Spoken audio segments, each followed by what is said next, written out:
Editorial 100 Pájaros y Alfa Ediciones presenta 5 cartas de oración de Hans am Ende. Quinta carta. Bosques de Winti, 17 de julio de 1914. Muy querido Werner, mi buen amigo. No será esta carta como las anteriores, ni en su extensión ni en su tono. Los sabrosos diálogos que hemos tenido estos últimos meses en torno al mundo de Dios han llegado a su final, o al menos a una prolongada interrupción. Te escribo, amigo mío, para despedirme. Desde el atentado en Sarajevo todo ha cambiado, con una velocidad que no hubiera imaginado jamás. No me he movido de Winti, pero ya he enviado a München mi solicitud de alistamiento voluntario. No sé si seré admitido, dada mi edad y mi impericia bélica, pero deseo intensamente que sea aceptada. Por lo que uno va sabiendo, el movimiento de tropas está en marcha y la necesidad de soldados es evidente. De un día a otro me llegará el telegrama con la citación. Cerraré esta casa del bosque dejando la llave donde todos los que la usamos solemos hacerlo y partiré. Una larga agonía me espera hasta ese día. Y me animo, en razón de nuestra amistad, a confiarte esta sensación de angustia, incluso de miedo. Me abochorna, huyo de la tentación de compararlo a una suerte de Getsemaní, pero me es inevitable la semejanza. ¿Será muy presuntuoso de mi parte? La angustia de muerte del Señor es un misterio que poco tiene que ver con el miedo. En cambio, lo mío es eminentemente eso. Como dice el aforismo, el cobarde muere 1000 veces, el valeroso una sola. Presumo que al fogonazo del primer mortero, los miedos se harán humo y prevalecerá el arrojo propio de las situaciones límite. No obstante, desde que entregué el formulario de alistamiento, paso noches enteras desvelado, con un sudor frío, imaginando 100 escenarios de batalla escalofriantes. Me he encontrado temblando entero, como un niño. Enciendo entonces un cirio ante una ilustración pequeña que tengo de un Cristo coronado de espinas, con gruesos gotones de sangre surcando su frente y mejillas, y le ruego. ¿Qué le pido? No lo sé, Werner. Es una ensalada de súplicas inconexas que el Señor, si quisiera cumplirlas todas juntas, se vería obligado al ridículo, pues no hay lógica ni coherencia alguna entre todo lo que le suplico. Desde morir por mi amada patria en batalla, hasta que me llegue el telegrama rechazando mi incorporación por exceso de edad. Le pido dar la vida porque quiero, y le pido que me la quite él si lo quiere, pero sin mi presuntuoso querer. Es un embrollo. Menos mal que todo ese revoltijo desemboca en un sereno «Concédeme ser todo tuyo hasta el último aliento y vivir las 100 batallas que haya que librar escondido en tu costado». Si valía aquello de hacer de la necesidad virtud, yo pido por el contrario que pueda transformarse ese acto libre que hice en un acto imperioso, inevitable. Me libraría de este tormento de pensar por momentos que fui un soberbio o un imprudente o un fanático al alistarme. No quiero dar la vida por quererlo yo, sino que me sea arrebatada. Ese arrebato, por más figura humana que tuviera, sería la inexorable voz de Dios. Quisiera ni ser arrojado a la batalla por los miserables infortunios de la vida, ni entrar en batalla por altiva resolución propia, sino ser convocado, llamado, como el Señor llama. Claro que estas distinciones tal vez sean retorcimientos internos míos y puedan las 3 alternativas anudarse en una sola realidad, en un solo acorde. El legendario Si vis pacem de Flavio hoy lo pienso de modo inverso. Si voy a ir a la guerra, que pueda ir preparado con la coraza de la paz que procede solo de él. ¿Será parte de mi cobardía, Werner? Es que imagino esta paz, que no es de este mundo, como un blindaje de mi ser, de mi espíritu, que impidiera que las balas y esquirlas y granadas pudieran perturbar mi alma, y solo tuvieran acceso a la amorfa carne que me recubre, que tarde o temprano será carroña de todos modos. Pero no estoy seguro de pedir esto. Mis noches de insomnio son un tormento continuo, no solo por este miedo a derramar la sangre, sino temor a derramarla sin el único sentido que vale la pena, unida a la de nuestro Señor. Pero ¿cómo, Werner? ¿Cómo? ¿Alcanzará con este simple deseo de que así sea? ¿Qué poder residual tiene un fiat dado tan de antemano? ¿Qué hay de los cientos de fiat que he dado en mi vida ante la palabra de Dios rumiada y aceptada? ¿Se harán recién ahora carne y carne ensangrentada? Sé que no seré mártir, pues no es esta una guerra de religión y no está en juego la fe.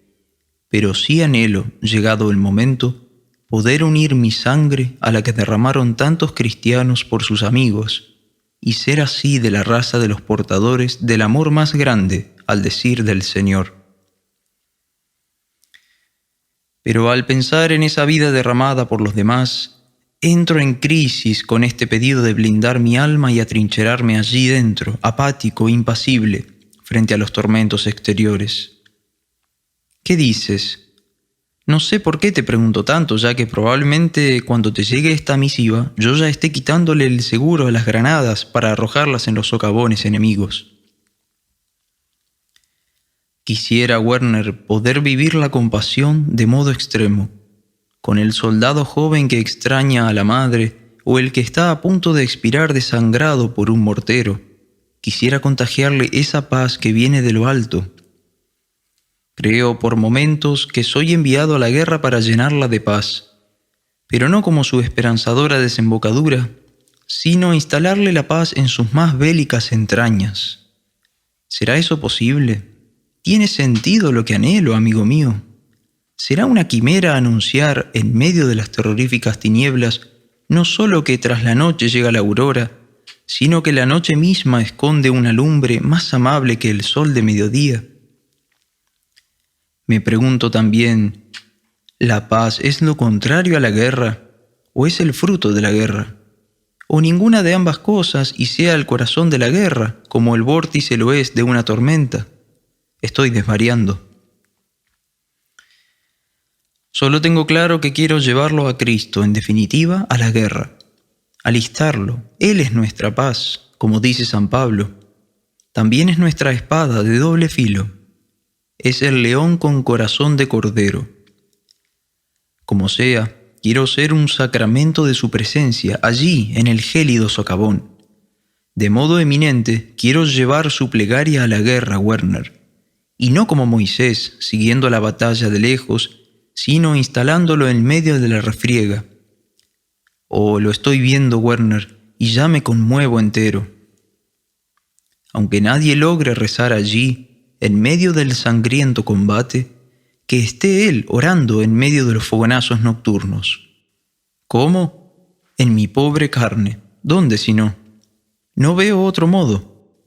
Pues no me permitirá el ejército imperial que aliste al indocumentado Jesús de Nazaret, extranjero para colmo. Por eso, blindar mi alma tal vez sea un impedimento para esta misión. Para llorar con los que lloran y sufrir con los que sufren, no va a alcanzar con estar de cuerpo presente allí si le aseguro un escondite seguro y a resguardo a mi propia alma. Creo, Werner, que también ella debe ir a la guerra y quedar expuesta, abierta, vulnerable a todo eso que ataca al espíritu en la guerra. Solo podrá derramar la paz que el Señor le regale en la medida que rompa su frasco de alabastro. Para que no sea un mero placebo o morfina verbal, debo partir la ampolla de este elixir divino y hacerlo eficaz sobre los atribulados. Siempre me llamó la atención Gedeón, ese inmenso guerrero que tuvo Israel. Dios lo manda a batallar en tremenda inferioridad a sus enemigos y le promete la paz. Pero si te fijas bien, no le dice que la guerra terminará y habrá paz, sino que le asegura que no le faltará paz en la contienda, que Dios mismo, allí presente, será su paz. ¿No es maravilloso? Eso es lo que pido para mí y para los millones de combatientes, ¿Acaso no es la vida misma un poco eso? Un gran combate, un sangriento combate, al que no le falta una paz inviolable que emana desde nuestro más profundo ser. ¿Cómo portar y donar esta paz? Por la plegaria, no hay dudas. Debo encontrar el modo de llevarme la oración puesta, por decirlo así. No tendré a mano ni devocionarios, ni libros, ni imágenes, ni nada. Ni pueda tal vez mi imaginación asistirme con una evocación de su rostro, ni mi mente siquiera hilvanar una oración. ¿Qué voy a hacer entonces? ¿Cómo o con qué rezaré en medio de ese infierno? Se me ocurre un solo salvoconducto, una única solución: que la plegaria se haya hecho una conmigo, una sola carne con la mía, una sola alma con la mía. Debo sellar este desposorio antes de que me llegue la cédula de alistamiento, Werner. Debo apresurar estas bodas. Pues entonces sí, entre cadáveres y muñones, fuego cruzado, estruendo de minas, gritos de agonía y arengas de avanzada, la plegaria increada perfumará el campo de batalla. Mi sangre regando las Ardenas belgas impregnará de paz la tierra baldía de los hombres. Al fin, ¿y con qué demora, Werner? Tengo 51. Voy comprendiendo que la auténtica conversión es el paso de hacer oración a ser oración, la milagrosa transfiguración de las prácticas a la existencia. Para eso debo terminar de asimilarla, o ser asimilado por ella, de modo que ya no ore yo, sino Cristo en mí, y ya no importe si lloro, si tiemblo, si me congelo, si desespero.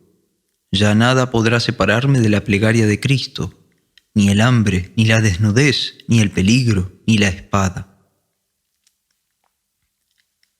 Apuro un plan de emergencia para que todo esto no sean vanos suspiros de piadosos deseos. Me aprendo 10 fragmentos bíblicos de memoria por día. Quisiera llegar a los 100, si el telegrama no llega antes. Pasajes cortos, la mayoría de los salmos o de los grandes profetas, también de los evangelios, por supuesto, algunas estrofas de San Pablo y del glorioso Apocalipsis. ¿Será la memoria inmune a los pánicos y desvaríos de un cobarde soldado en batalla? Eso espero. Le pido al Señor que me los grabe a fuego como se marca el ganado. Como un enfermo grave de glaucoma que sabe que perderá la vista y ensaya cada día cómo manejarse a ciegas en su casa, algo semejante voy previendo yo para la batalla. Cuando ya poco quede de aquel Hans pintando abedules y dialogando con los siervos, por debajo de los jirones del pintor, del poeta, del creyente, estos 100 fragmentos del pan bajado del cielo sean lo que quede de mi carne lacerada, de este animal divinizado, de este trigo molido en el lagar de la contienda. Y creo también esto, querido amigo, que no sé si será dislate, pero así como es cierto que nadie da lo que no tiene, en la misma lógica, nadie da lo tenido sin perderlo, sin donarlo, sin entregarlo. Y en ese sentido, presumo que si llevo este frasco de alabastro a la guerra, será para abrirlo, derramarlo y que el frasco quede vacío. Presumo que para poder ungir con este bálsamo la frente de un joven moribundo, susurrándole un salmo o unas palabras del Señor, he yo de perderlas en esa entrega. Debe ser disparate lo que anoto, pero me urge el tiempo y no puedo negarte que intuyo que algo de esto es así, aunque no sepa bien cómo funciona. Para darle a beber un sorbo de paz a ese soldado atormentado por el pánico, seguramente yo tenga que desproveerme de un poco de ella. Cristo se tuvo que hacer pobre para enriquecernos, mortal para inmortalizarnos, esclavo para liberarnos, pecado para absolvernos. Completar en nuestra carne lo que falte a ese admirable intercambio no puede darse sin costos. Así es, amigo, como parto a la guerra, en esta maraña de sensaciones encontradas y revueltas. Tengo la certeza interior de que cada refriega, cada escaramuza, cada batalla será una parábola de la vida cristiana, y que a la inversa, cada lucha interior es la guerra verdadera, de la cual toda contienda bélica no es más que su sombra y figura. Viajaré de mis encarnizadas y feroces y despiadadas batallas espirituales a las tenues sombras de fusiles, trincheras y asedios. Milicia es la vida del hombre sobre la tierra. Vida ha de ser entonces la milicia terrena para el hombre. El pulso vital del combate está en todo, Werner. En cada arrugado abedul, en cada hidalgo zorro, en el intenso púrpura de cada flor de cardo, hay guerra. Hay una tensión que es contienda. Vida y muerte se baten en duelo constante por los adentros de cada colmena, de cada luna llena, de cada violeta. Mirad los lirios del campo, insiste el maestro. Fíjate bien y un poco más aún. Verás con tus propios ojos el suspiro, el lamento, el gemido por el paraíso perdido. Y verás, no menos, la briosa arenga por recuperarlo. Ese grito de guerra está escrito en cada pluma, en cada nube, en cada copo de nieve. Lo grita el relinchar de las olas del mar, lo vocifera el estruendo del trueno, lo increpa el canto nervioso del fuego. Y en el centro de este duelo cósmico, su hacedor como príncipe de la paz. Él se abre paso por las entrañas del orbe, por entremedio de estos contrarios en pugna, no como un insulso mediador, sino como el logos que sobreviene a toda discordia de opuestos. No sé si esto tiene relación o no con el famoso fragmento de Heráclito, ni me interesa. Yo lo veo en todo y por eso lo digo. Ese camino que es el mismo en su vida como embajada y que atraviesa todas las realidades, ese camino es uno, porque uno es su hacedor. Lo cierto es que los dolores de parto del cosmos, el gemido del orbe a las puertas del paraíso clausurado, tienen en la contienda bélica su más elocuente metáfora. Y allá voy, para internarme en la parábola, Werner, en busca de ese centro de luz del cual manan los cielos nuevos y la tierra nueva. Ese meollo es Cristo, nuestra ensangrentada roca, nuestro rojo peñasco, nuestro único refugio. Only there is shadow under this red rock, creo que dice tu amigo Eliot. Allí voy entonces, con un centenar de versículos bíblicos como mágicas pócimas de alivio y curación, y todo mi miedo hecho incienso. Barro y sangre se amasarán con la levadura de un salmo, de un Ave María, de un Jesús, ten piedad de mí, pecador. Barro y sangre pasados por el fuego de la voz que lo regenera todo, harán del infierno de la guerra una sala de partos. No seré un héroe de guerra ni un mártir de la fe. Pídele tan solo al buen Dios, querido Werner, que me conceda como a Gedeón moler mi trigo en el lagar, pues en Cristo, en guerra, ya no hay distinción posible entre el pan y el vino, entre el amor y la muerte, entre el barro y la sangre, entre Dios y el hombre. La marcha fúnebre, solemne y majestuosa, resonará sobre los campos ensangrentados. Solo unos pocos, más por melómanos que por creyentes, sabremos que es el segundo movimiento y no el cuarto. Cuando veas avanzar al negrísimo escarabajo en su procesión fúnebre, observa bien los perfumosos narcisos y jacintos en flor que escoltan la marcha. Entenderás entonces que son los funerales de la muerte misma, y que, por la plegaria del único orante, nuestra roja roca, el odio habrá sido vencido desde su más profundo centro. De corazón, en Cristo, Dios y Señor, Hans Amende.